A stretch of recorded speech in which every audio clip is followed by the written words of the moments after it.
Hey fam, welcome to Stronger Together, Closer to God podcast. This is Vernon, aka Lovies, and on today's episode, you will learn how God planted a vision into our minds and how it has flourished today. From friends to lovers, to kisses and cuddles, we are doing it God's way. This is Stronger Together, Closer to God. And I want to tell you, I remember this song when I was in church. It was always played every time. The song pretty much goes, I said I wasn't going to testify, but I can't keep it to myself. What the Lord has done for me. Or in Paul's words, as he says in 2 Corinthians 12, verse 1, I must go on boasting, though there is nothing to be gained by it. I will go on to visions and revelations of the Lord. See, one of the questions that we get all the time is, how did you and your wife become marriage coaches for Elevation Online e-groups? And the answer to it is that God gave us a vision.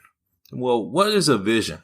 A vision is an experience in the life of a person whereby a special revelation from God was received. And during the research of visions, there were two approaches that kind of came up on how vision come into a lap of an individual. One way is that vision can come to an individual to provide immediate direction. The other way, and usually our prophets would be the ones that kind of get this one, is that there's someone who gives instructions to pre-warn the people to do something. Otherwise, there will be some negative consequences that will come upon them. Let me just give you the background context of it, and then you'll kind of see where the immediate direction part of the vision comes into play. See, at the beginning of Lovey's and I's marriage, my wife and I encountered challenges like every other couple. But these challenges will appear at first to possibly rip us apart before we even finish 1 year of our marriage. And we've been married coming up 7 years. So we're very excited about it. That will happen in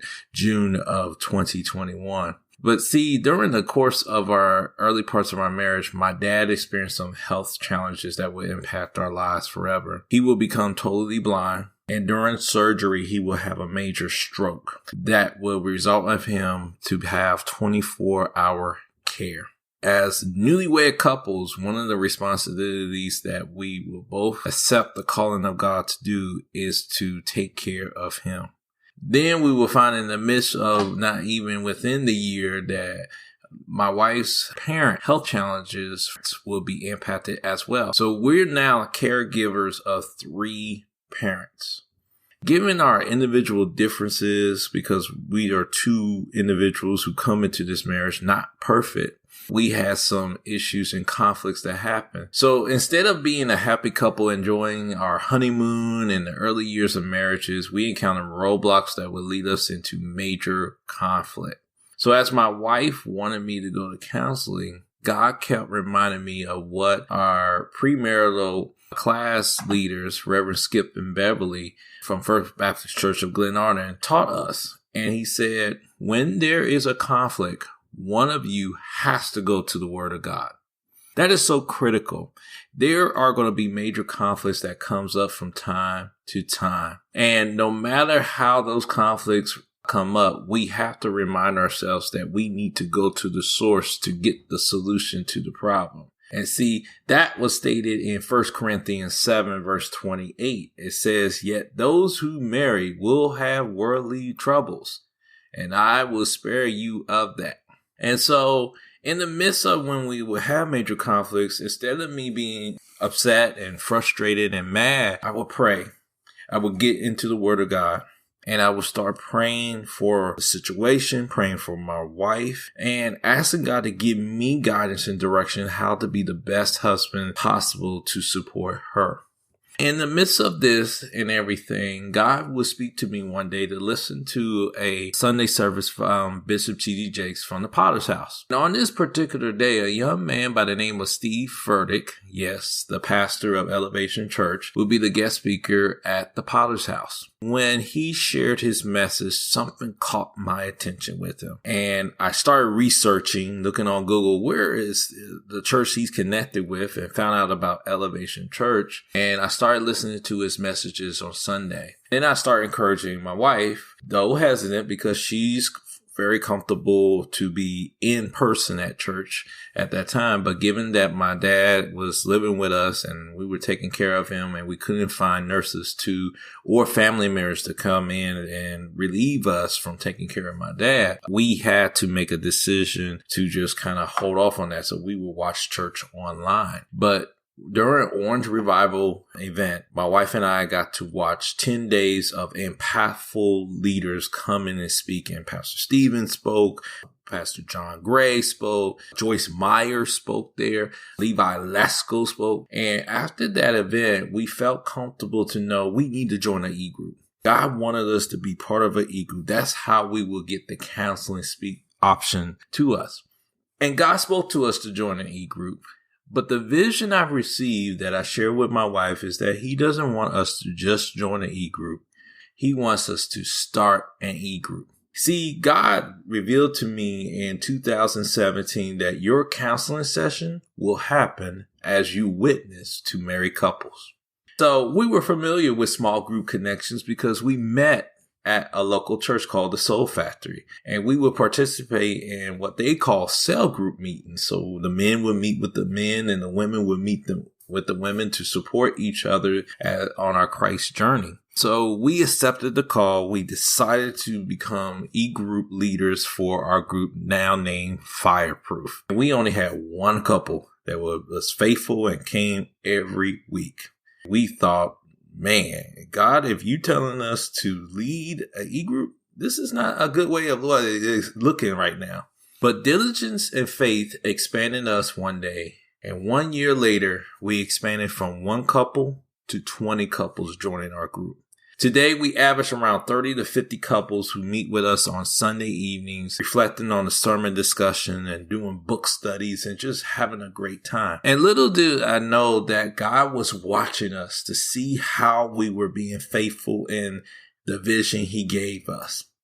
And he planted the seed in a coordinator to keep an eye on us because they wanted the marriage ministry to expand, but they could not find the right leaders to do it. So a vision was spoken to me again in June of 2018, and I shared this with my wife. And it kind of reminded me of Habakkuk chapter 2, verses 2-3, which says, "Write the vision, make it plain on the tablets, so he may run who reads it. For still the vision awaits its appointed time. It hastens to the end, it will not lie. If it seems slow, wait for it. It will surely come, it will not delay." And the vision that was revealed to me that I shared with my wife was that the ministry, online ministry for Elevation, will receive the support, and to the point that any couple that was coming in thinking about getting married, those who was in the early stages of marriages, who were seasonally married, or those who needed crisis care support could come to one of our e-groups and get the support that they need. In January of 2019, God had the coordinator on online e-group to reach out to my wife and I and ask us, will we be interested in becoming care team leaders? Within that few couple months, we would move from being the first care team leaders for the married couples to becoming marriage coaches for the online group. And so in the span of 3 years, we have allowed God to lead us to help Elevation grow from just about 5 e-groups at one time in 2017 to currently about 25 e-groups, 4 care team leaders who support these leaders. We have hosted our first online marriage ministry in 2020 during the midst of COVID and had about 250 couples participate in that event. And as I share this message, we hosted our first ever vow renewal event where we had over 100 couples rededicate and recommit their marriage to each other and God. I wanted to share this with you. That's how we became marriage coaches. But it also reminded me that vision requires us to activate the faith and wait patiently as we wait upon the fruition of God's promise to come into existence. We thank God that we have been called to this task that God has assigned to us. And we look forward to being fruitful and multiplying and bringing more marriages stronger together, closer to God. Make sure to visit our new Facebook page at S2C2G Ministry. Subscribe to our website at S2C2GMinistry.com, where you can find out how to subscribe to the show, learn more about our ministry, and the different coaching and workshop activities we host in the area. And while you at it, drop us a line and let us know your thoughts about the podcast today. If you found value in this show and would like to partner with us, just click on the partner tab on our website or go to bit.ly/partner for marriage. Please tell a friend about the show, and until next time, peace and blessings to all of you.